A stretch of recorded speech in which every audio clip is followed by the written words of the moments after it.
उहाँले भारतीय विदेश मन्त्रीलाई आमन्त्रण गरेर त्यहाँबाट सुरु गर्नुभयो। कूटनीतिक क्षेत्रमा त्यसको आलोचना भयो। त्यसपछि उहाँले एसिया प्रशान्त क्षेत्रको नाममा सोल्टी होटलमा एउटा विदेशी महिलाले आयोजना गरेको कार्यक्रममा जो होली वाइन भनेर चिनिन्छ, उहाँ 4 दिनसम्म त्यो होटलमा बस्नुभयो। त्यो नेपालको लागि, नेपालको स्वाभिमानको लागि अत्यन्त अशोभनीय र आपत्तिजनक कुरा थियो। हामीले त्यस्तो नगरौँ भनेर हामीले उहाँलाई भन्यौँ। त्यसपछिका दिनहरूमा पनि उहाँले आफ्ना त्यस्ता खालका क्रियाकलापहरू बन्द गर्नु भएन। अर्को उदाहरणको रूपमा भारतीय चलचित्र कर्मीहरूलाई त्यहाँको एउटा कम्पनीले त्यहाँको चलचित्र उद्योगमा योगदान दिए बापत दिनुपर्ने स्याबासी अर्थात् तकमा उपहार नेपाली जनताको 1.5 अरब रुपियाँभन्दा बढ्ता राजस्व खर्च गरेर काठमाडौँमा उहाँले आयोजना गर्नु खोज्नुभयो। त्यसको व्यापक विरोध भयो। हामीले उहाँलाई पार्टीभित्र ध्यान आकर्षण गरायौँ, त्यो रोकियो पनि। त्यसको साथसाथै हाम्रो देशमा जुन भारतबाट आयात हुने अर्थात् चीनबाट आयात हुने तरकारी फलफुलको कुरा छ, त्यो विषादी परीक्षण गरेर मात्रै नेपाली जनताले त्यसको उपभोग गर्नु पर्छ भन्ने नागरिक समाजको पहिलेदेखि भनाइ आएको छ। अहिले पनि त्यो भनाइ छ। तत्सम्बन्धमा हामीले ध्यान आकर्षण गरायौँ। उहाँले त पहिले भन्नुभयो कुनै पनि देशले भनेको छैन, भन्यो हामीले रोकेकै छैन भन्नुभयो। तर पछि त्यो कुरा प्रमाणित भएपछि राष्ट्रका सामु उहाँले माफी माग्नुभयो। त्यो घटना यी मैले विगतको कुरा किन भने कोट्याएको भने उहाँ आजकल के भन्नुहुन्छ भने मलाई काम गर्न दिएन भन्नुहुन्छ। हो, उहाँलाई यस्ता देशको हित विपरीत, जनताको हित विपरीत काम नगर्नुहोस् भनेर हामीले सचेत पारेको कुरा साँचो कुरा हो। काठमाडौँमा अर्को म तपाईँलाई उदाहरण दिन्छु। यहाँ बिमस्टेकको शिखर सम्मेलन भयो। त्यो शिखर सम्मेलन बिमस्टेक भनेको यस्तो संस्था हो जसले यसका सदस्य राष्ट्रहरूको बिचमा आर्थिक सहयोगको लागि काम गर्छ। तर उहाँले संयुक्त सैनिक अभ्यास भारतको पुणेमा गर्ने कुरामा सहमति जनाउनु भयो। त्यसको संसदमा विरोध भयो। अन्तर्राष्ट्रिय सम्बन्ध समितिले आपत्ति जनायो। देशका बुद्धिजीवी, कूटनीतिक सबैले आपत्ति जनाएपछि उहाँहरूले रक्षा मन्त्रालयमा निर्णय गरेर, मन्त्री परिषदमा निर्णय गरेर नेपाली सेनालाई टोली पठाउन ठिक्क पारेको कुरा बदल गर्यो। हो, त्यसमा हामीले रोकेकै भनेकै। त्यसपछि हामीले हाम्रो लिम्पियाधुरा लिपुले कालापानी क्षेत्रमा जहाँ भारतले लामो समयदेखि अतिक्रमण गरेको छ, त्यो अतिक्रमणको विरुद्धमा तपाईँहरूले उच्च स्तरमा कुराकानी गर्नु पर्यो हामी भन्दै थियौँ। किनभने भारतले पहिले त्यहाँ आफ्नो सुरक्षाकर्मी त राखेकै थियो। त्यसपछि उसले आफ्नो देशको राजनीतिक नक्सामा त्यो ठाउँलाई फेरि समावेश गर्यो। त्यसको विरुद्ध नेपालमा सशक्त आवाज उठ्यो र नेपालको नक्सा प्रकाशित गर्नुपर्छ भनेर हामी सबैले आवाज उठायौँ। सञ्चारकर्मीले आवाज उठाउनु, देशका देशभक्त नागरिकले कुरा उठाउनु। तर उहाँले त्यो नक्सा प्रकाशित गर्न मान्नु भएन। तर जब पछि भारतीय रक्षा मन्त्रीले हाम्रो त्यो ठाउँलाई अझ बढी अतिक्रमण हुने गरेर उहाँले कथित जब सडकको उद्घाटन गर्नुभयो, उहाँले त्यो विरोध थ्याक्न सक्नु भएन। संसदमा कुरा उठ्यो, अन्तर्राष्ट्रिय सम्बन्ध समितिमा कुरा उठ्यो र जनताले व्यापक रूपमा आवाज उठाएपछि उहाँ त्यसपछि म नक्सा प्रकाशित गर्छु भनेर बाध्य हुनुभयो। त्योभन्दा अगाडि उहाँले संसदमा भाषण गर्नुभएको कुरा म यहाँलाई जानकारी गराउँछु। तपाईँहरूले त्यस सम्बन्धी समाचार सम्प्रेषित पनि गर्नुभएको छ। उहाँले संसदको रोस्टरमा उभिएर भन्नुभयो नक्सा किन प्रकाशित गर्ने, भूमि ल्याउने हो नि भनेर उहाँले त्यसको प्रतिवाद गर्नुभयो। अनि आजकल उहाँ भन्नुहुन्छ मैले नक्सा प्रकाशित गरेको हुनाले मलाई सरकारबाट हटाउनु खोजियो। एउटा देशको प्रधानमन्त्रीले यस्तो गैर जिम्मेवार तथ्यहीन कुरा बोल्न सक्नु हुँदो रहेछ भन्ने कुराको कल्पना पनि गर्न सकिँदैन। नक्सा त हामीले उहाँलाई बाध्य पारेर प्रकाशित गऱ्यौँ। तर के भयो, त्यसपछि शिक्षा मन्त्रालय पाठ्य विकास केन्द्रले हाम्रो सिमाना कहाँ कहाँ मिचेको छ भन्ने अत्यन्त राम्रो पुस्तिका प्रकाशित गर्यो। हाम्रो लिम्पियाधुरा कालापानी लिपुले मिचिएको बारेमा जानकारी गराउने र त्यो हाम्रो विद्यालयमा शिक्षण संस्थाहरूमा सन्दर्भ सामग्रीको लागि उपयोगी हुन्छ भनेर संसारमा सिमानाको सम्बन्धमा कस्तो अवधारणा छ, कस्तो अन्तर्राष्ट्रिय मान्यता छ, हाम्रा कहाँ कहाँ सिमाना मिचिएका छन्, हाम्रो 10 गजाको स्थिति के छ भनेर हाम्रा शिक्षण संस्थाहरूमा समेत आउने पुस्ताले जानकारी पाओस्, आजको पुस्ताले जानकारी पाओस् भनेको किताबलाई रातारात उहाँले सम्बन्धित मन्त्रीलाई दबाब दिएर त्यो पुस्तक रोक्नु लगाउनु। म यहीँबाट प्रश्न गर्न चाहन्छु, यदि हामीले नक्सा उहाँले आफै निकालेको थियो भने हाम्रो पार्टीको सचिवालयले, केन्द्रीय कमिटीले उहाँलाई किन दबाब दिनु परेको होला? ल निकाल्नु भयो, हामीले धन्यवादै दियौँ। त्यसपछि त्यो हाम्रो सिमाना मिचिएको, हाम्रो यथार्थ कुरा निक्लेको पुस्तिकामा उहाँले प्रतिबन्ध किन लगाउनु? त्यसकारण म पत्रकार साथीहरू मार्फत हाम्रो ऋषिजीले सञ्चालन गर्ने रिपोर्ट्स क्लबको यो लोकप्रिय कार्यक्रम मार्फत म सम्पूर्ण देशभक्त नेपालीहरूलाई, लोकतन्त्रमा विश्वास गर्ने नेपालीहरूलाई यो कुराको स्मरण गराउन चाहन्छु। उहाँले नक्सा प्रकाशित गर्न चाहनु भएको थिएन, बरु अहिले हामी कूटनीतिक क्षेत्रमा, राजनीतिक विश्लेषणको क्षेत्रमा हामीले के शङ्का गरेका छौँ भने हाम्रो लिपुलेख, लिप्यधुरा, कालापानी क्षेत्र भारतले फिर्ता गर्नुपर्छ भनेर नेपालमा सशक्त आवाज उठ्ने भयो, संसदमा आवाज उठ्ने भयो। नेपाल कम्युनिस्ट पार्टीको केन्द्रीय कमिटी त्यसमा एक ढिका भएर उहाँको गुटमा विश्वास गर्ने मान्छे बाहेक अरू सबैले आवाज उठाउने भयो भनेर हाम्रो संसद विघटन गर्ने, हाम्रो आवाजलाई दबाउने र हाम्रो त्यो अतिक्रमण क्षेत्रमा अब हामीले केही पनि गर्न नसक्ने षड्यन्त्रको अङ्ग त होइन भन्ने कुरा आज कूटनीतिज्ञहरूले विश्लेषण गरेका छन्। यसको ज्वलन्त उदाहरणको रूपमा उहाँ देशको प्रधानमन्त्री, उहाँले रातारात भारतीय गुप्तचर प्रमुखलाई बोलाएर, सामन्तलाई बोलाएर उहाँले राति 12 बजे देशको शिर निहुर्ने गरेर संसारमा कुनै पनि देशको प्रधानमन्त्रीले गर्न नहुने काम गरेर उहाँले त्यहाँ के साउती गर्नुभयो भन्ने कुरा अहिलेसम्म गोप्य छ। त्यसको उहाँले कुनै संस्थाको जानकारी गराउनु भएन। हामीले पार्टीमा माग गऱ्यौँ, संसदको समितिमा माग गऱ्यौँ, तर उहाँले भन्नु भएन। त्यसको साथसाथै उहाँले परराष्ट्र मन्त्रीलाई अमेरिका पठाउनु भयो। अमेरिका पठाएर नेपालका परराष्ट्र मन्त्रीले अमेरिकाको परराष्ट्र मन्त्रीलाई भेटेर के न काम गर्यो, यो उचाइमा पुग्यो। उहाँहरूले एउटा शब्द भन्नुहुन्छ जहिले पनि जनतालाई झुक्क्याउने गरी, सम्बन्ध उचाइमा पुग्यो। के हो त्यो उचाइ भनेको? उचाइ भनेको के थियो त भने अमेरिकाको होमल्यान्ड सिक्युरिटी भन्छ जसलाई, अर्थात् घरेलु सुरक्षा जो सैनिक नै हो, अनि त्योलाई नेपालमा भित्राउने गरेर उहाँहरूले पार्टनरसिप एग्रिमेन्टलाई अगाडि बढाउनु। हामीले संसदको अन्तर्राष्ट्रिय सम्बन्ध समितिमा परराष्ट्र मन्त्रीलाई बोलाएर भन्यौँ तपाईँलाई गोप्य सम्झौता गर्ने अधिकार छैन।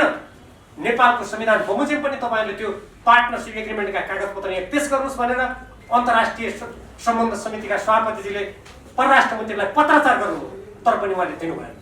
हामी जति बेला गत माघ महिनामा नेपाल कम्युनिस्ट पार्टी नेकपाको दोस्रो केन्द्रीय कमिटीको बैठक बसेर कार्यदल गठन भयो, त्यसको प्रमुख पूर्व प्रधानमन्त्री तथा हाम्रो पार्टीका वरिष्ठ नेता झलनाथ खनालजी हुनुहुन्थ्यो।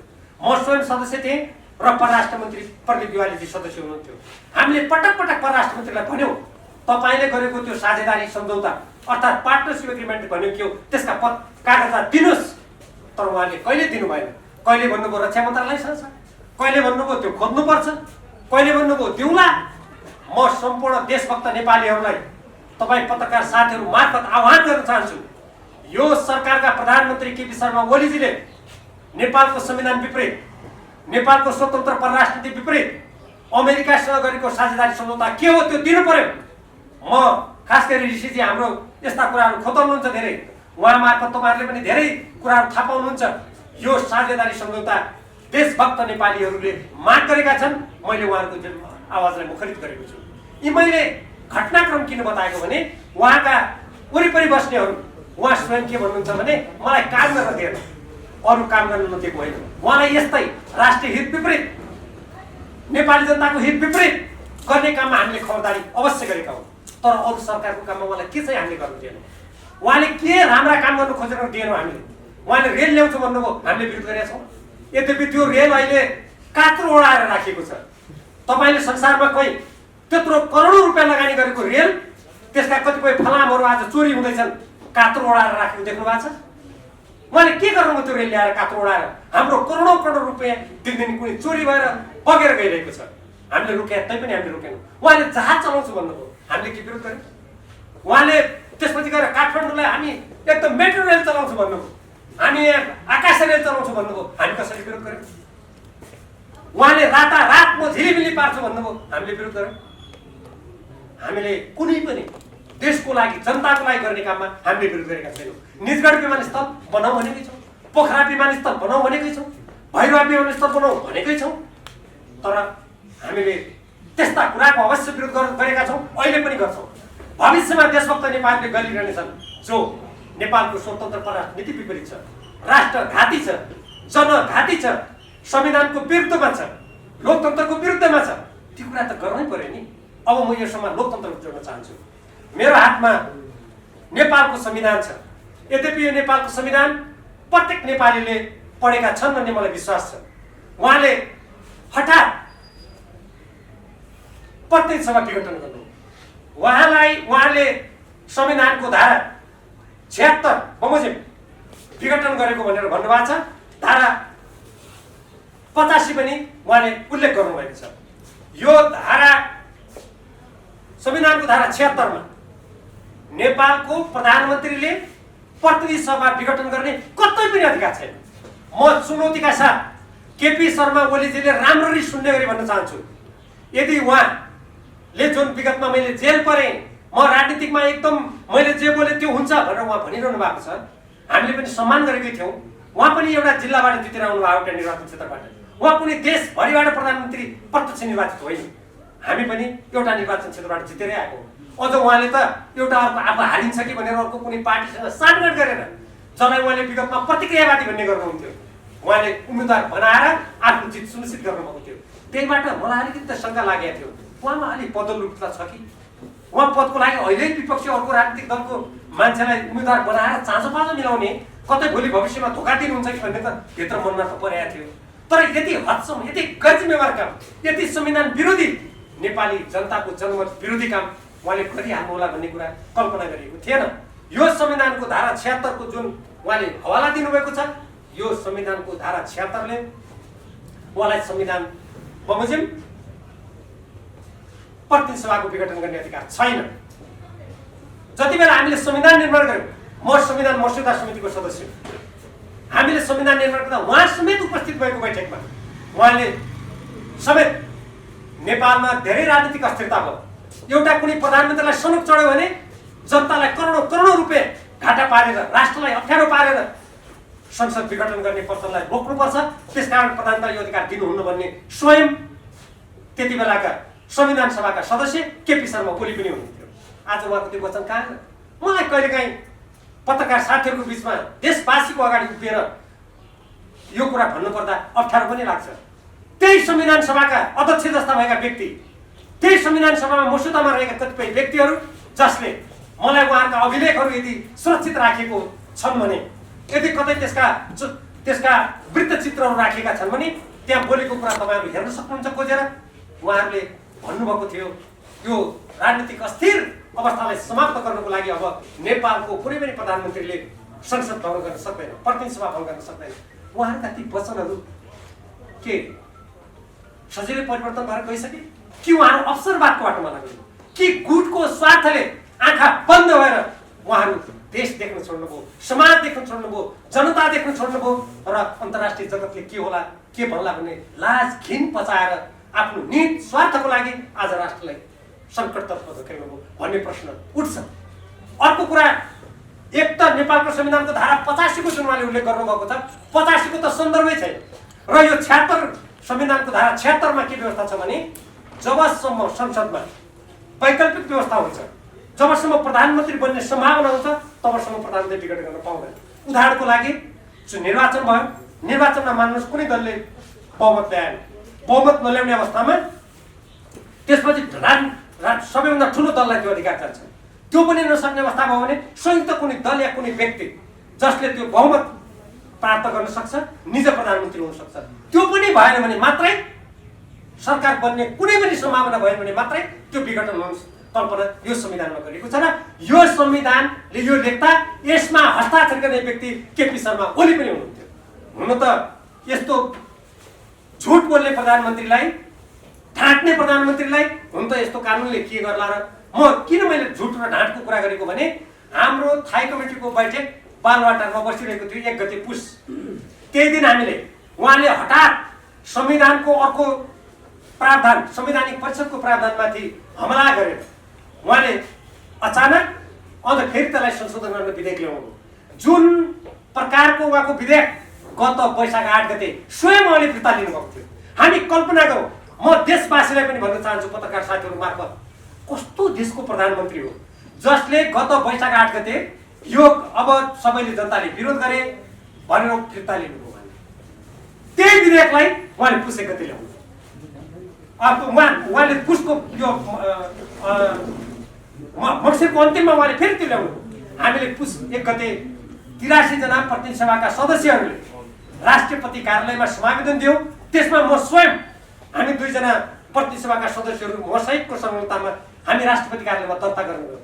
म राष्ट्रपतिलाई प्रश्न गर्न चाहन्छु, राष्ट्रपति कार्यालय भनेको प्रतिनिधि सभाका 83 जना सदस्यहरूले यो नेपालको संविधान बमोजिम समयावेदन दिनु गएपछि उहाँ दर्ता गरिदिनु भन्ने उहाँ संवैधानिक राष्ट्रपति हो कि उहाँ केपी शर्मा ओलीजीको मात्रै राष्ट्रपति हो कि उहाँ एउटा कुनै गुटको मात्रै राष्ट्रपति हो कि या उहाँले हाम्रो समावेदन दर्ता गर्नु पर्थ्यो? यो नेपालका कानुनविदहरू, पत्रकार साथीहरू, लोकतन्त्रमा विश्वास गर्ने नेपाली जनता, देशभक्त नेपाली जनताले उहाँलाई सोध्न पर्छ यो प्रश्न। म 6 घण्टा हामीहरू त्यहाँ बस्यौँ, तर त्यही दिन पुस 1 गते बालुवाटारमा नेकपा नेपाल कम्युनिस्ट पार्टी नेकपाको थाई कमिटीको बैठक बसिराखेका हुनाले त्यो बैठकलाई प्रधानमन्त्रीले भन्नुभयो अब म अध्यादेश फिर्ता लिन्छु, प्रतिनिधि सभा विघटन पनि म गर्दिनँ, अब पार्टीसँग सहमति गरेर काम गर्छु। त्यसकारण तपाईहरूले त्यहाँ 2 जना जो हाम्रो थाई कमिटीका सदस्य प्रतिनिधि सभाका सदस्य जानुभएको छ उहाँहरूलाई फिर्ता बोलाउनु पर्यो भन्नु उहाँले भन्नुभयो। उहाँले मलाई समेत फोन गर्नुभयो तपाईँ फिर्ता हुनुहोस् भनेर। मैले भने मैले फिर्ता किन हुने? म फिर्ता यदि मलाई चाँडै फिर्ता हो भने तपाईँको भनाइ हो भने राष्ट्रपतिजीलाई तपाईँले फोन गरेर तुरन्त दर्ता गर्नु अनि उहाँहरू आउनुहुन्छ भन्नुहोस् तपाईँ भनेको थिएँ मैले। उहाँले कसको इजाजतले तपाईँ जानुभयो भन्नुभयो। अनि मैले भने यो जनताको इजाजतले। तपाईँले कसको इजाजतले यो अध्यादेश ल्याउनु हो? त्यही संविधानको इजाजतले आएको हो भने। तर पछि थाई कमिटीमा उहाँले वचनबद्ध त्यत्रो थाई कमिटीमा र उहाँका वरिपरि बस्ने जसका उहाँका गुटका बनेका केही साथीहरू जो हिजो संविधान सभामा समेत हुनुहुन्थ्यो उहाँहरूले त्यो थाई कमिटीको बैठकमा अब अध्यादेश प्रधानमन्त्री फिर्ता लिनुहुन्छ, प्रतिनिधि सभा विघटन हुन्न भन्ने कुरा सर्वसम्मतले निर्णय गरेपछि अनि त्यो कुरा हामीलाई बालुवाटारबाट हाम्रा पार्टीका अध्यक्षले हामीलाई भनेपछि हामी त्यहाँबाट फर्किएका हौँ। अब म प्रश्न गर्न चाहन्छु र म पत्रकार साथीहरू मार्फत उहाँलाई पनि सोध्न चाहन्छु, म नेपाली जनतालाई न्याय गर्नुको लागि आह्वान पनि गर्न चाहन्छु। अनि कस्तो देशको प्रधानमन्त्री हो त्यत्रो बैठकमा निर्णय गरेको विपरीत उहाँले प्रतिनिधि सभा भङ्ग गर्नु? देशलाई हाँक्छु, म देशको नेता हो, म सत्य निष्ठासँग काम गर्नेछु भनेर यो संविधानलाई साँच्चै राखेर प्रतिज्ञा गर्ने मान्छेको बोली यस्तै हुन्छ, यस्तै झुट बोल्छन्, यस्तै ढाँट छल बोल्छन्। उहाँको मैले एउटा भाषण सुने, ढाँट गर्ने, छल कपट गर्ने। म विनम्रतासँग सोध्न चाहन्छु, जो व्यक्तिले केन्द्रीय कमिटीमा दिएको वचन गरेको निर्णयलाई उल्लङ्घन गरेर जसले प्रतिनिधि सभा विघटन गर्छ त्योभन्दा जाली अरू कोही हुन सक्छ दुनियाँमा? म जनतालाई छुट्याउनुको लागि आह्वान गर्न चाहन्छु। अर्को यसै सन्दर्भमा म यो अपानी 5 देखाइरहेको छु तपाईँलाई। यो भदौ 26 गते नेपाल कम्युनिस्ट पार्टी नेकपाको थाई कमिटीले निर्णय गरिसकेपछि यहाँहरूले क्यामेराको फोकस लगाउनुहुन्छ भने फोकस लगाउनुको लागि म अनुरोध गर्छु। यहाँ तपाईँ देख्नुहुन्छ केपी शर्मा ओली अध्यक्षको हस्ताक्षर छ, यतापट्टि पुष्पकमल दाहाल प्रचण्डको हस्ताक्षर छ। तपाईँहरूले टेलिभिजन क्यामेरालाई अलिकति यसमा केन्द्रित गर्नुभयो भने तपाईँ हस्ताक्षर देख्न सक्नुहुन्छ। संसारको कुनै पनि इमानदार नेता, जनताप्रति उत्तरदायी, यो दलीय व्यवस्थामा पार्टीप्रति उत्तरदायी, संसदप्रति उत्तरदायी व्यक्तिले आफैले गरेको हस्ताक्षर विरुद्धमा जान सक्छ? राजनीतिमा नैतिकताको धेरै ठुलो अर्थ हुन्छ। नेपाली जनताले हामीलाई जुन बेला नाकाबन्दी थियो त्यो नाकाबन्दीमा उभिएको हुनाले त्यति बेला उहाँको मन्त्री परिषदमा म पनि रक्षा मन्त्री उप प्रधानमन्त्री थिएँ, अरू ठुल्ठुला नेताहरू पनि हुनुहुन्थ्यो। हाम्रो संयुक्त प्रयासबाट हामीले नाकाबन्दीको सामना गर्यौँ, हट्यौँ। जनताले हामीले मत दिए, भरोसा गरे। तर आज जब बहुमत प्राप्त भयो निर्वाचनको घोषणापत्रको कुनै अर्थ छैन। मैले जे गरेँ मलाई लाग्छ जङ्गबहादुर राणाले पनि त्यस्तो गरेन, जसले जङ्गे पिलर खडा गरेको थियो, जसले बेलायतमा धेरै नेपालबाट कोसिल लिएर जाँदा बेलायतले धेरै दिनु खोज्दा म त्यसरी सबै चिज सोहोरेर जाने मान्छे होइन भन्यो भनेर इतिहासमा लेखिएको छ। अर्थात् जङ्गबहादुर पनि कतिपय कुराहरूमा मैले जे गरेँ भन्ने कुरामा अलिक कमै रहेछ। अनि यस्तो हस्ताक्षर गरेको कुराको विरुद्धमा उहाँले, म यसमा तपाईँहरूलाई एउटा कुरा पढेर सुनाउन चाहन्छु। अलिकति मैले यो धेरै संवेदनशील कुरा छ। हामीले भदौ 26 गते त्योभन्दा अगाडि जुन कार्यदल गठन भएको थियो म त्यो कार्यदलको सदस्य थिएँ। हामीले सहमति गऱ्यौँ अब उपरान्त उहाँ दुईटै पदमा बस्नुहोस् भनेर हामीले पार्टीको अन्तर्विरोधको समाधान गरेको। एउटा नागरिकको लागि देशको प्रधानमन्त्री र एउटा पार्टी सदस्यको लागि पार्टीको अध्यक्षभन्दा ठुलो पद के छ? उहाँ भन्नुहुन्छ, केही साथीहरू तृप्त हुनु भएन। म उहाँलाई प्रश्न गर्न चाहन्छु, उहाँले पार्टी अध्यक्ष र प्रधानमन्त्री हुँदाहुँदै नेपालको कम्युनिस्ट पार्टीको भविष्यलाई अन्धकारतिर धकेल्ने गरी, राष्ट्रको भविष्यलाई खेलवाड गर्ने गरी उहाँले त्यो प्रधानमन्त्री र अध्यक्षभन्दा ठुलो पद खोजेको के हो? अतिरिक्त त उहाँ देखिनुहुन्छ। किनभने उहाँले जनताले चुनेको प्रतिनिधि सभालाई विघटन गरिदिनु भयो। हामी प्रतिनिधि सभाका सदस्यहरूको 5 वर्षसम्म जनताको सेवा गर्न पाउने अधिकारलाई खोज्नुभयो। त्योभन्दा महत्त्वपूर्ण र खतरनाक कुरा आज कोरोना विषाणुको संक्रमणबाट देश आक्रान्त छ। कयौं मानिसहरू दिनदिनै संक्रमित भइरहेका छन्। कति मान्छेहरू औषधि नपाएर मरिरहेका छन्। बेरोजगारहरू चिच्याइरहेका छन्। हाम्रा व्यवसायहरू चौपट छन्। शिक्षण संस्थाहरू खुलेका छैनन्। उहाँका अर्थमन्त्री विगतमा एकजना हुनुहुन्थ्यो जसले एमसीसीसँग सम्बन्धित सम्झौता संसदमा विचाराधीन रहेको बेलामा संसदको विशेषाधिकारलाई हनन गरेर नेपाल राष्ट्रलाई घात गर्ने गरी उहाँले गोप्य रूपमा कार्यान्वयन सम्झौता गर्नुभयो। तिनी अर्थमन्त्रीले भन्नुहुन्थ्यो हामीसँग पैसा कम छ, अर्का अर्थमन्त्रीले भन्नुहुन्छ हामीसँग पैसाको अभाव छ। अनि उहाँहरूले अवधि नपुग्दै नेपाल जस्तो देशमा 5 वर्ष लागि निर्वाचित भएको प्रतिनिधि सभालाई भङ्ग गरेर कोरोनाको उपचारसँग उहाँलाई कुनै चिन्ता छैन। हुनु त त्यसको लागि औषधि उपचार ल्याउनको लागि ओम्नी जस्ता भ्रष्टाचार काण्ड गर्नेको लागि त हुन त यसले के छोयो होला र? हुन त मैले कुरा उठाउनु पनि त्यति यो कुरा उठाएको कुराले पनि यस्ता व्यक्तिलाई कति छुन्छ म आफै त्यसमा अलि मलाई संशय छ।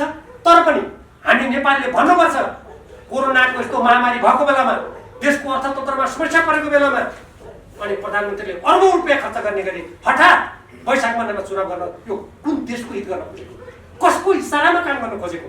कतै बालुवाटारमा राति आधा राति आउने पार्टीको विदेश विभागलाई थाहा छैन, पार्टीका नेताहरूलाई थाहा छैन। सरकारले कुनै पनि पार्टीको व्यक्तिलाई आमन्त्रण गर्दैन। पार्टीको व्यक्तिलाई आमन्त्रण गर्नु पर्यो भने पार्टीले गर्नुपर्छ।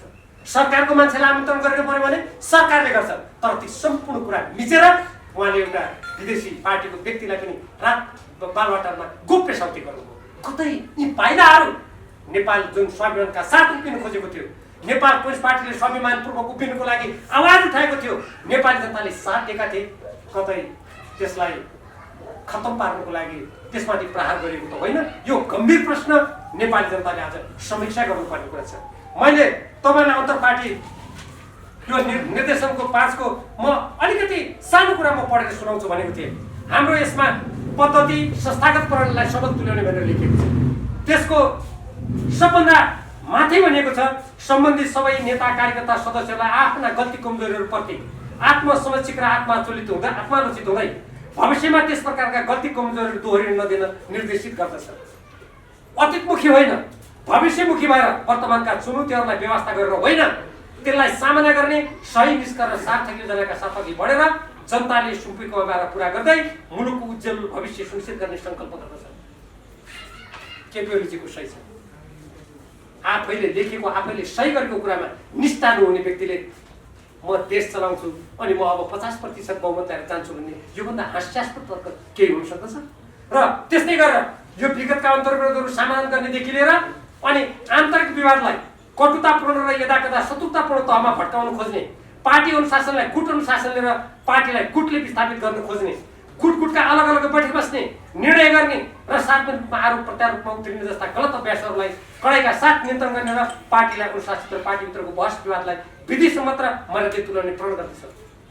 केपी ओलीजीले यसमा गरेको सही, उहाँले लेखेको कुरा, उहाँले जिम्मा लिने कुरामा कुनै नैतिकताको महसुस गर्नुहुन्छ कि? म प्रश्न गर्न चाहन्छु। त्यसबाहेक हेर्नुहोस्, यसमा एमसीसीको कुरा लेखेको छ, यसमा उहाँले कार्यकारी अधिकार प्रचण्डजीलाई दिने कुरा लेखिएको छ र त्यसपछि अब विवादका सम्पूर्ण कुरा निराकरण गरेर पार्टीको निर्देशनमा चल्ने कुरा लेखिएको छ। तर उहाँ त्यो पार्टी फुटाउनुहुन्छ। मदन भण्डारी जीवित हुनुभएको भए के भन्न के ठान्नुहुन्थ्यो होला?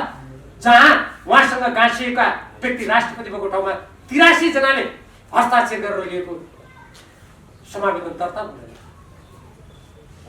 अनि अर्को कुरा यसै सन्दर्भमा म तपाईहरुलाई यो अध्यक्षद्वयको कार्यविभाजन कार्याधिकार स्पष्ट गर्ने, यसमा पनि केपी ओलीजीले सही गर्नुभएको छ। यहाँ लेखिएको छ अध्यक्ष कमरेड केपी शर्मा ओलीले प्रतिनिधि सभाको यो कार्यकालभरि प्रधानमन्त्रीको जिम्मेवारीमा रहेर सरकारलाई नेतृत्व गर्ने र सरकारको काममा केन्द्रित हुने। र अर्को बुँदामा भनेको छ अध्यक्ष कमरेड पुष्पकमल दाहाल प्रचण्डले कार्यकारी अधिकार सहित पार्टीका बैठकहरूको सञ्चालन, निर्णयहरूको कार्यान्वयन र समग्र पार्टी कामको जिम्मेवारीमा केन्द्रित हुने। अर्को बुँदामा छ अध्यक्ष द्वयले पार्टी र सरकार बीचको आपसी सम्बन्धलाई संस्थागत रूपमा अघि बढाउन समन्वय गर्ने, सामूहिक नेतृत्व तथा व्यक्तिगत जिम्मेवारीको संस्थागत प्रणाली अवलम्बन गरेर सबल तुल्याउने। अनि केपी शर्मा ओलीजी अरूलाई अनुशासनहीन, अराजक भन्नुहुन्छ। उहाँले आफै हस्ताक्षर गरेको यो दस्तावेजले भन्छ उहाँभन्दा बढी अराजक, उहाँभन्दा बढी गुटगत, उहाँभन्दा बढी स्वार्थी सम्भवतः अरू मान्छे भेट्न गाह्रै पर्छ भन्ने कुरा यो दस्तावेजले प्रमाणित गर्छ। मैले त्यसरी यो दस्तावेज भने यो नेपाल कम्युनिस्ट पार्टीको विधान हो। अब उहाँ भन्नुहुन्छ म आधिकारिक हो। यो लोकतन्त्र। एक दुई दिन मानिसहरूलाई अङ्गो ल्याउन सकिन्छ, ढाँट्न सकिन्छ, के तथ्य कुरामा सधैँ पर्दा हाल्न सकिन्छ? म तपाईँहरूलाई यो नेपाल कम्युनिस्ट पार्टी नेकपाको विधानको धारा 60 यो पछि संशोधन भएर यो अलिकति तलमाथि परेको पनि हुन सक्दछ। त्यो चाहिँ मैले यो यसको जुन छापिएको प्रतिबाट अहिले मैले तपाईँहरूलाई पढेर सुनाउन खोज्दैछु। बैठकहरू नियमित हुनुपर्छ भन्ने धारा 59 मा छ। उहाँले कहिले पनि बैठक बोलाउन मान्नु भएन। गत वैशाख 8 गते जब उहाँले संवैधानिक अध्यादेश सम्बन्धी संवैधानिक परिषद सम्बन्धी अध्यादेशबाट संशोधन गर्नु खोज्नुभयो कानुन, हामी 20 जना थाई कमिटीका सदस्यहरूले लिखित रूपमा उहाँलाई बैठकको लागि आग्रह गर्यौँ, उहाँले मान्नु भएन। अनि जो व्यक्तिले पार्टीको बाध्यात्मक व्यवस्था छ, यहाँ कमिटीका 25% सदस्यले लिखित माग गरेको खण्डमा केन्द्रीय कमिटीको बैठक 1 महिनाभित्र र मातहत कमिटीको बैठक 15 दिनभित्र बोलाउनु पर्नेछ। अनि यस्तो नमान्ने व्यक्ति, यति अनुशासनहीन, यति अमर्यादित व्यक्तिको हातमा सरकार परेपछि यस्तो सङ्कट नआएर के आउँछ? एउटा कुरा। दोस्रो, म तपाईँहरूलाई उहाँहरू भन्नुहुन्छ यो हामीसँग केही सदस्य, उहाँहरूसँग 29% पनि सदस्य छैन केन्द्रीय कमिटीका। हामीले भर्खरै केन्द्रीय कमिटीको बैठक सम्पन्न गरेको तेस्रो बैठक, जसमा अत्यधिक ठुलो सङ्ख्यामा निर्वाचनमा आएको मात्र पहिलोचोटि हामीले निवेदन दिन जाँदा त्यसमा 287 जनाको हस्ताक्षर छ। हाम्रो यहाँ पछि त्यसमा थपिएको सङ्ख्या त 325 बढी छ। अब पार्टीको विधानको धारा 60 मा लेखिएको छ मतको निर्णय पार्टी निर्णय। एकताको राष्ट्रिय महाधिवेशन, अधिवेशन र बैठकहरूमा सबै विषयमाथि छलफल गर्दा जनवादी प्रक्रिया अपनाइनेछ। निर्णय प्रक्रियामा मत विभाजन भएमा बहुमतको निर्णय पार्टी निर्णय हुनेछ। ख, निर्णयमा असहमत हुने सदस्यले आफ्नो असहमति सम्बन्धित एकताको राष्ट्रिय महाधिवेशन, अधिवेशनमा बैठक कक्षमा लिखित रूपमा प्रस्तुत गर्नुपर्नेछ। फरक मत प्रस्तुत गर्ने सदस्यले छलफल गर्न चाहेमा छलफल गर्न सकिनेछ। अनि पार्टीको विधान नमान्ने व्यक्तिले देशमा कानुनी शासनको स्थापना गर्नुहुन्छ भनेर आश गर्नु त बेकार हो, व्यर्थ हो। तैपनि प्रधानमन्त्रीको पदमा बसिसकेपछि त्यो पद कुनै व्यक्ति विशेषको गुटको हुन सक्दैन, त्यो कसैको व्यक्तिगत लहरमा हुन सक्दैन। निजले देशको संविधान अनुसार चल्नुपर्छ, कानुन अनुसार चल्नुपर्छ। पार्टीको नेतृत्व गरेपछि पार्टीको विधान अनुसार चल्नुपर्छ। तर केपी शर्मा ओलीजीले यी सम्पूर्ण कुराहरू उल्लङ्घन गर्नुभयो, नाङ्नुभयो, यसको अवज्ञा गर्नुभयो र त्यसलाई कुल्चिनुभयो र अन्तमा गएर पार्टीको अनुशासनमा बस्नु पर्ला, विधि मान्नु पर्ला भन्ने लागेर उहाँ पार्टी फुटाउने जस्तो पार्टीमाथि अपराध गर्ने कुकृत्यमा लाग्नु। सही कुरा यो। अब म पछाडि उहाँको विघटनपछिको कुरा गर्छु। कुनै पनि देश उहाँ संसदीय व्यवस्थाको हवाला दिनुहुन्छ। यद्यपि हाम्रो यो प्रणाली अरू देशको संसदीय व्यवस्था छैन। भारतमा समानुपातिक छ, बेलायतमा समानुपातिक छैन नि। हामीले आफ्नै खालको विशेषता युक्त हामीले प्रणाली अपनायौँ र यो प्रणाली संसदीय प्रणालीको मूल चरित्र यसमा हुन्छ भन्ने कुरालाई उहाँले पनि मान्नु भएको छ। यदि त्यो कुरालाई मान्ने हो भने कुनै पनि प्रधानमन्त्रीले संसद भङ्ग गरिसकेपछि भङ्ग गर्ने सिफारिसको साथसाथमा निजले राजीनामा दिनुपर्छ। यो न्यूनतम नैतिकताको कुरा हो। राजीनामा दिइसकेपछि राष्ट्राध्यक्ष वा राष्ट्रपतिले अर्को प्रधानमन्त्री नियुक्त नहुँदासम्म तपाईँले नै त्यो काम गर्नु भनेर भन्ने प्रचलन छ। विगतमा गिरिजाप्रसाद कोइरालालाई पनि त्यही भनेको थियो, अरू विघटनमा जानेहरूलाई पनि त्यही भनेको थियो। त्यसपछि मन्त्री परिषदमा विस्तार हुँदैन, राष्ट्रलाई दीर्घकालीन प्रभाव पार्ने कुराको काम गर्न पाइँदैन। तर केपी शर्मा ओलीजी उहाँ मन्त्री परिषद गठन गर्दा कुनै मन्त्रीलाई थाहा दिएको हुँदैन। मैले विशेष सूत्रबाट थाहा पाए अनुसार अहिले मन्त्री भएका कुनै पनि व्यक्तिलाई के मन्त्री हुँदैछ भन्ने पनि थाहा छैन, को हुँदैछन् अरू भन्ने पनि थाहा छैन। हुँदा उहाँले मन्त्री बनाइसकेपछि बसेको मन्त्री परिषदको बैठकमा मैले सुने अनुसार एकजना मन्त्रीले भन्नुभएछ, अरू त कोही बोलेनछन्। होइन, यो मन्त्री परिषदको यत्रो परिवर्तन हुँदा तपाईँ यो मन्त्रालयबाट यो मन्त्रालयसम्म सर्दै हुनुहुन्छ भन्ने समेत नथाहा पाउने यो कस्तो हो भनेर एकजनाले बोल्नु भएछ। त्यसको कुनै जवाफ दिनु भएन। अर्को कुरा मैले सुनेको छु, कानुन मन्त्री परिवर्तन गरिएको छैन। यो एकदम संवेदनशील कुरा छ। यसको म पत्रकार जगतलाई, नेपालको हित चाहने सम्पूर्ण नेपालीलाई अनुसन्धान गर्न विशेष अनुरोध गर्दछु। एनसिएलले 70 अर्ब रुपियाँभन्दा बढ्ता कर तिरेको छैन र त्यो कर सम्बन्धी मुद्दा अहिले अमेरिकाको वासिङटनमा अन्तर्राष्ट्रिय मध्यस्थ अदालतमा चलिरहेको छ।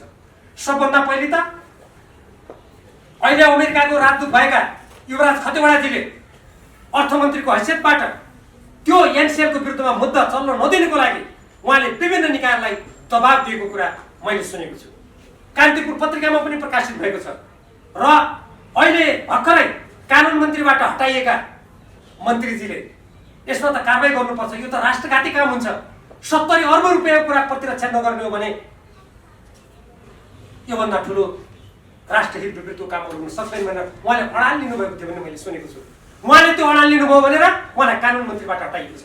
यसमा युवराज खतिवडाले अमेरिकाको निजलाई राजदूत बनाउनुको उद्देश्य पनि त्यही नै हो र निजले यो एनसिएल सम्बन्धी मुद्दा खतम पार्नुपर्छ, यो मुद्दामा बहस गर्नु हुँदैन, प्रत्युत्तर पठाउनु हुँदैन र यहाँ अहिलेको कानुन मन्त्रीले राष्ट्रिय हितमा प्रतिरक्षा गर्नुपर्छ भनेकोले तिनलाई नहटाउँदासम्म यहाँ नेपालबाट बाधा हुने भयो भनेर यो रातारात हटाइएको छ र यसलाई हटाउने काममा निज युवराज खतिवडाको अर्बौं रुपियाँमा नेपाललाई घाटा पुर्याउने जुन दुराशययुक्त चलखेल हो, त्यो चलखेलमा प्रधानमन्त्री केपी शर्मा ओलीले ठप्पा लाउनु भएको छ भन्ने धेरैको भनाइ मैले सुनेको छु। पत्रकार साथीहरूले खोज गर्नु होला, अनुसन्धान गर्नु होला। र यसरी हाम्रो पार्टीको विधान, हाम्रो पार्टीका निर्णयहरू र नेपालको संविधानमाथि उहाँले कुठाराघात गर्नुभएको छ र नेपालमा फेरि राजनीतिक अन्यल, अनिश्चय, द्वन्द्वको उहाँले सिर्जना गर्नुभएको छ। संवैधानिक निकायहरूको नियुक्ति हेर्नुहोस्, 6 मिनेट अगाडि प्रतिनिधि सभा विघटनभन्दा 6 मिनेट अगाडि संसदमा नामावली पठाइएको छ। यो लोकतन्त्रमा विश्वास गर्ने कुनै प्रधानमन्त्री, कुनै नेताबाट यस्तो हुन्छ भन्ने कसैले कल्पना गर्न सक्छ? यो आपत्तिजनक छ। अब अर्को कुरा, ऐन अदालतमा मुद्दा परेको छ। यदि यो नेपालको संविधानको सम्मान गर्ने हो भने, नेपाली जनताले बगाएको रगत पसिना नेपालको राष्ट्रिय हितको सम्मान गर्ने हो भने प्रथम दृष्टिमा नै यो प्रतिनिधि सभाको विघटन बदरभागी छ। यसको लागि कुनै ठुलो न्यायाधीश हुनु पर्दैन।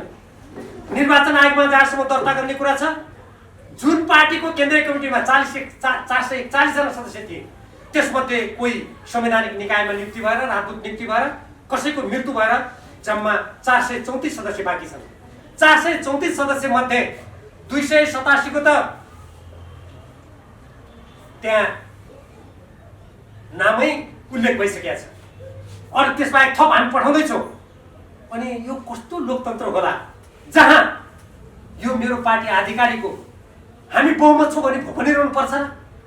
कि त भन्नु पर्यो अब केपी शर्मा ओलीले यो देशलाई लोकतन्त्र होइन, जसरी उहाँले त्यति बेला गणतन्त्रको विरुद्धको लडाइँमा, म त्यति बेला कारागारमा थिएँ, माधव कुमार नेपाललाई थुनिएको थियो नुवाकोटमा लगेर, अरू कयौं नेताहरू भूमिगत हुने अवस्था थियो। त्यो बेलामा गणतन्त्रको पक्षमा सक्रियतापूर्वक लाग्ने नेताहरू अरूै हुनुहुन्थ्यो, उहाँहरू पाए। अब कि त त्यतातिर जानु खोजेको हुनु पर्यो। त्यो हो भने त्यो देश जनतामाथिको गद्दारी हुन्छ र हामी सम्पूर्ण नेपालीले आजको पुस्ता र भोलिको भावी पुस्तालाई कसैले अन्धकारतर्फ धकेल्न नसकोस् भनेर सजग हुनुपर्ने अवस्था छ। आज हाम्रो देश भारत र चीन जस्ता ठुला देशहरूको बिचमा छ। हामी संवेदनशील भूराजनीतिक अवस्थामा छौँ। आज उही केपी शर्मा ओलीजी हो जसले विगतमा त्यो भारत र नेपालको बिचमा प्रबुद्ध व्यक्ति समूह गठन गर्नुपर्छ भनेर मैले त भनेको थिएँ। यो अलमल ल्याउने कुरा हो, यो नगरौँ भनेको थिएँ मैले। हामी सोच्दै असमान सन्धि सम्झौता पुनरावलोकन गर्ने भनेर नेपालको संविधानमा लेखिएको छ, हामी त्यहाँ जाउँ भनेको थिएँ मैले। तर उहाँले प्रबुद्ध समूह भन्नुभयो। आज कहाँ गयो त्यो प्रबुद्ध समूहको प्रतिवेदन? अनि उहाँहरू भन्नुहुन्छ हामीले उचाइमा पुर्याएको सम्बन्ध। उचाइमा होइन, नेपालको स्वाभिमान, नेपालको जुन 2/3 जनताले किन मतेको त्यसलाई उहाँले अपमान गर्नुभएको छ। यो अपमानको विरोध गर्नुपर्छ। हामी प्रतिनिधि सभाको विघटनको सबले एक स्वरले यो अलोकतान्त्रिक, संविधान विरोधी, राष्ट्रहित विरोधी यो पाइलाको विरोध गर्नुपर्छ। यो नेपालको हितमा छैन भन्ने कुरा त्यसैले नेपाल कम्युनिस्ट पार्टी नेकपाले भनेको छ। हामीले निर्वाचन आयोगमा गएर पनि आफ्नो दाबी गरिसकेका छौँ। हामीले सम्बन्धित सबै निकायहरूलाई तपाईँहरूले देश र जनताको हितमा संविधानको रक्षाको लागि जुन शपथ खानुभएको छ सबैले त्यसको स्मरण गर्नुपर्छ भनेर हामीले राज्यका सबै निकायहरूलाई आफ्नो कर्तव्यबाट अहिले नेपाल कम्युनिस्ट पार्टी जो सरकारको नेतृत्व गरिरहेको थियो त्यस्तो अवस्थामा यहाँ विवाद भयो भन्दैमा कोही पनि कर्तव्यबाट विचलित नहुनुहोस् भनेर हामीले आग्रह गरेका छौँ। अन्तमा म पुनः स्वदेश र प्रवासमा रहनुभएका सम्पूर्ण लोकतन्त्रमा विश्वास गर्ने देशभक्त नेपालीहरूलाई यो प्रतिनिधि सभाको विघटन जुन संविधान विपरीत छ, नेपालको राष्ट्रिय हित विपरीत छ, यो केपी ओलीको केपी शर्मा ओलीजीको गुटगत स्वार्थ, उहाँका एकदम निरङ्कुश स्वेच्छाचारी आचरण प्रवृत्तिको जुन उपज भएको छ यसलाई असफल पारिनुपर्छ। त्यसो भए मात्रै नेपालको आगामी दिनको राजनीतिक यात्रा त्यो अलिकति सहज होला। अन्यथा हामी कुन अन्धकारतिर धकेलिने भन्ने कुराको टुङ्गो छैन। म त्यसकारण सम्पूर्ण पत्रकार साथीहरू मार्फत सबैलाई यसतर्फ गम्भीर भएर सोच्न र आफ्नो ठाउँबाट आवाज उठाउन पनि म आह्वान गर्न चाहन्छु। मैले अहिले यति कुरा नै राखेँ। यसबाहेक पत्रकार साथीहरूको यसमा कुनै जिज्ञासा छन् भने म त्यसलाई स्पष्ट पार्ने प्रयास गर्नेछु। जिज्ञासा छ राहुल सर, यहाँले भन्नुभयो यो बदर भागी छ भन्नुभयो सर्वोच्चमा परेको रिट। यदि सर्वोच्चले बदर गरेन भने के गर्नुहुन्छ? र अर्को कुरा, निर्वाचन आयोगले तपाईँको पार्टीलाई वैधता दिएन, चुनाव चिन्ह तपाईँलाई दिएन भने के गर्नुहुन्छ? म सबभन्दा पहिले त स्वतन्त्र न्यायालय सर्वोच्च अदालत नेपालको संविधानमा भएको स्पष्ट व्यवस्था, जुन संविधान एउटा होइन दुईटा संविधान सभाका निर्वाचन गरेर करोड होइन अरबौं रुपियाँ खर्च गरेर बनेको छ। यसको विपरीत कुनै अदालत, न्यायालय, त्यसमा रहेका व्यक्तिहरू जान्छन् भने म कल्पना गर्दिनँ। एक दोस्रो, निर्वाचन आयोग जो अर्को संविधानको रक्षा गरेर दल त्याग सम्बन्धी ऐन बमोजिम काम गर्नुपर्ने निकाय हो, जसले राजनीतिक दललाई सुचारू रूपमा अगाडि बढाउनुको लागि उसले कानुनी मर्यादामा सम्पूर्ण राजनीतिक दलहरूलाई राख्ने भूमिका खेल्नुपर्छ। त्यस्तो निकायले अन्यथा निर्णय गर्दैन, उसले चाहिँ कुनै हाम्रो कानुन विरुद्ध गर्दैन भन्ने कुरा म विश्वस्त छु। त्यसकारण म अहिले त्यस्तो कल्पनै गर्न चाहन्छु। अर्को कुरा, तपाईँहरूको पार्टीका अध्यक्ष दुयले नै गम्भीर आरोप लगाउनु भएको छ केपी ओलीलाई। केपी ओली गणतन्त्र विरोधी हुन्, उनको कारणले गर्दा गणतन्त्र डुब्न सक्छ, उनी निरङ्कुश छन्, उनी तानाशाही छन्, पार्टीको बैठकसम्म बोलाउँदैनन् भनेर आरोप लगाउनु भएको छ। यो आरोपलाई पुष्टि गर्ने तथ्यहरू छ तपाईँहरूसँग? मैले अघि नै उहाँले बैठक पटक नमानेको कुरा मैले तथ्यगत रूपमै राखिसकेँ, त्यो नदोहोऱ्याउँ। अब जहाँसम्म गणतन्त्र विरोधी यो व्यवस्थालाई खतरामा मैले पाएको खोज्नु कि खोज्नु भएन भन्ने कुराको प्रसङ्ग छ, प्रतिनिधि सभा जहाँ नेपाल कम्युनिस्ट पार्टी नेकपाको झन्डै 2/3 बहुमत छ, त्यसलाई विघटन गर्ने प्रधानमन्त्री र नेताको यो व्यवस्थालाई धरापमा पार्ने आशय छैन। यो देशलाई अनिश्चयतर्फ धकेल्ने दुराशय छैन। यत्रो कोरोनाको सङ्क्रमणको बेला देशले सबै रकम, सबै प्रयास राष्ट्रको हितमा लगाउनु पर्नेमा यत्रो नेपाली जनताको टाउकोमा फेरि बोझ थप्ने र राष्ट्रलाई आर्थिक रूपमा जनसङ्कटमा ग्रस्त पार्ने जुन व्यक्तिले त्यस्ता पाइला चाल्छन् उनले यो गणतन्त्रलाई खतरामा पार्दैनन् भनेर ढुक्क हुने अवस्था त निश्चय पनि छैन। यो निर्वाचन उहाँले गर्नको लागि घोषणा गरेको नै होइन। यदि उहाँले यो निर्वाचन गर्नको लागि घोषणा गरेका थियो भने उहाँ यो संविधानको सम्मान गर्नुहुन्थ्यो, आफ्नो पार्टीको यो अपानी 5ले गरेको निर्णयको सम्मान गर्नुहुन्थ्यो। त्यति नभएर हामीले राष्ट्रपति समक्ष जुन समावेदन दिनु गएका थियौँ त्यसको सम्मान गर्नुहुन्थ्यो। ती सबै कुरालाई लात हान्ने व्यक्तिले इमानदारीपूर्वक चुनाव गराउनु होला, स्वतन्त्र स्वच्छ निर्वाचन गराउने आशय राख्नुभएको होला भन्ने कुरामा धेरै ठुलो प्रश्न छ। अब हुन्छ कि हुँदैन भन्ने कुरा पहिले त उहाँले गरेको जुन अवैधानिक विघटन छ त्यो कुराको टुङ्गो लागेकै छैन। हामी अहिले नै त्यो हुन्छ हुँदैन भन्ने कुरा यो भविष्यको गर्वमै छ।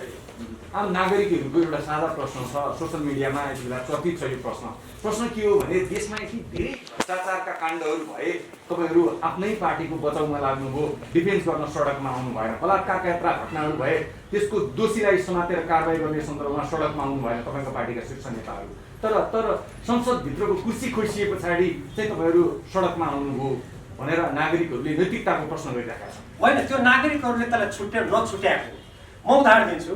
हामीले हत्या र बलात्कारका प्रकरणमा तपाईँ यस्तो नगर्नुहोस् भनेर प्रधानमन्त्रीलाई थाई कमिटीमा भन्यो, केन्द्रीय कमिटीमा भन्यो, सचिवालयमा भन्यो, मेरो बोलेको कुरा त यही रिपोर्ट्स क्लबमा मैले कतिचोटि भनेको छु, यहाँले सुन्नु भएको छ। मैले कयौँ पत्रकार साथीहरूको अन्तर्वार्तामा भनेको छु, मलाई के भन्यो त्यो कुरा गर्दा प्रतिपक्षको भूमिका निर्वाह सरकारको विरोध गर्यो। यहाँले जुन कुरा उठाउनु भयो त्यो कुरा गर्दा मलाई ज्यानको समेत धम्की दियो। यहाँलाई थाहा छ हामीले त एउटा पार्टी जब त्यसका कमिटी छन्, बैठक छन्, संसद छ भने त्यहाँबाट भनौँ भनेर मलाई भन्यो, संसदका सम्बन्धित समितिबाट भन्यो। किनभने हामी एउटा सरकारमा रहेको भएको हुनाले एकैचोटि सडकमा जानु मिल्दैन थियो। अहिले किन सडकमा गयौँ भने अहिले त म पार्टी फुटाएर हिँड्नु भने पार्टी फुटाएर कम्युनिस्ट पार्टीमाथि नेपालको राज्यिक अस्तित्वमाथि उहाँले स्थायित्वमाथि प्रहार गर्नु भने यो बेग्लै प्रसङ्ग हो। तर हामीले ती कुरा उठाएका थियौँ, उहाँले मान्नु भएन। बरु उहाँका वरिपरि बस्ने उहाँका मान्छे के भन्दैछन् भने हामीले त्यस्ता उठाएका कुरालाई हामीले सरकारले काम गर्न दिएन। भ्रष्टाचारी तपाईँले सुन्नुभयो, एकजना मन्त्रीको टेप रेकर्ड उहाँको सोर्स सुनियो। अपहरण शैलीमा देशको पूर्व महानिर्देशक जस्तो व्यक्ति, प्रतिनिधि सभाको सदस्य, केन्द्रीय कमिटीको सदस्यलाई उहाँले तराईमा पठाएर अपहरण शैलीमा मान्छे ल्याइयो। अर्को पार्टी फुटाउनु खोज्यो। यो त तथ्य हो नि। अरू देशमा भएको भए यस्तो मुद्दामा छानबिन भएर कानुनको कठघरामा उभिनु पर्थ्यो। हामीले यस्ता कुरा उठायौँ भनेर नै उहाँले आज अब भोलि आफ्नो सरकारबाट हट्ने स्थिति बन्यो भने यी कुराको खोतल खातल होला, फेरि कानुन आकर्षित होला भनेर उहाँले सशङ्कित भएर यो संविधान विरोधी, जनताको हित विरोधी पाइला चालु गर्दैछ। मेरो अन्तिम जिज्ञासा, हिजोका दिनमा पनि दुई अध्यक्ष हुँदाखेरि समस्या उत्पन्न भयो। यसपटक पनि तपाईँहरू दुईजनालाई अध्यक्ष बनाएर अगाडि बढ्नु भएको छ। भोलिका दिनमा माधव नेपालको टिम र प्रचण्डको टिम छुट्टा छुट्टै बन्दैन, त्यहीभित्र अन्तरसङ्घर्ष हुँदैन भन्ने ग्यारेन्टी कसरी दिन सक्नुहुन्छ? हाम्रो अध्यक्ष दुईजना राख्ने प्रणालीले समस्या सिर्जना गरेको होइन। सिर्जना केपी शर्मा ओलीजीको स्वेच्छाचारिता, पार्टीका बैठकहरू नमान्ने, पार्टीले गरेका निर्णयको अवज्ञा गर्ने, राष्ट्रिय हितमा उठाएका कुरालाई विरोधीले उठाएको भन्ने, सरकार राम्ररी चलाऊ भन्दा नसुन्ने, आफै चाहिँ वामदेव गौतमजीको अध्यक्षतामा सरकारलाई सुधार दिने कमिटी बनाउने 9 सदस्य, तेस्रो सदस्य म पनि हुँ। 62 पृष्ठ लामो हामीले संस्था दियौँ, त्यसलाई रद्दीको टोकरीमा हाल्ने, यो अपानीलाई रद्दीको टोकरीमा हाल्ने। उहाँको यस्तो प्रकारको स्वेच्छाचारी व्यवहारले गर्दा यो सङ्कट आएको हो। र जहाँसम्म अहिले नेपाल कम्युनिस्ट पार्टी नेकपाका पुष्पकमल दाहाल प्रचण्ड र माधव कुमार नेपाल अध्यक्ष हुनुभएको छ, त्यसमा समस्या होला कि भन्ने कुरा छ। हामीले त विधि प्रणाली पार्टीको निर्णय बमोजिम चाहिने सङ्कल्प पहिले गर्दै आएका छौँ। पार्टीको निर्णय विधिबाट मान्यो भने समस्या उत्पन्न हुने कुरा हुने कुरै भएन। यद्यपि हाम्रो जस्तो समाजमा कुनै पनि सङ्गठनको प्रमुख एउटा बनायो भने त्यो केन्द्रीकृत हुन्छ, त्यो राजनीतिक दृष्टिकोणबाट, विधिको दृष्टिकोणबाट राम्रो हुन्छ भन्ने जुन नागरिकहरू, विश्लेषकहरूले भन्ने गर्छन्, त्यसमा सत्यता भन्ने छ।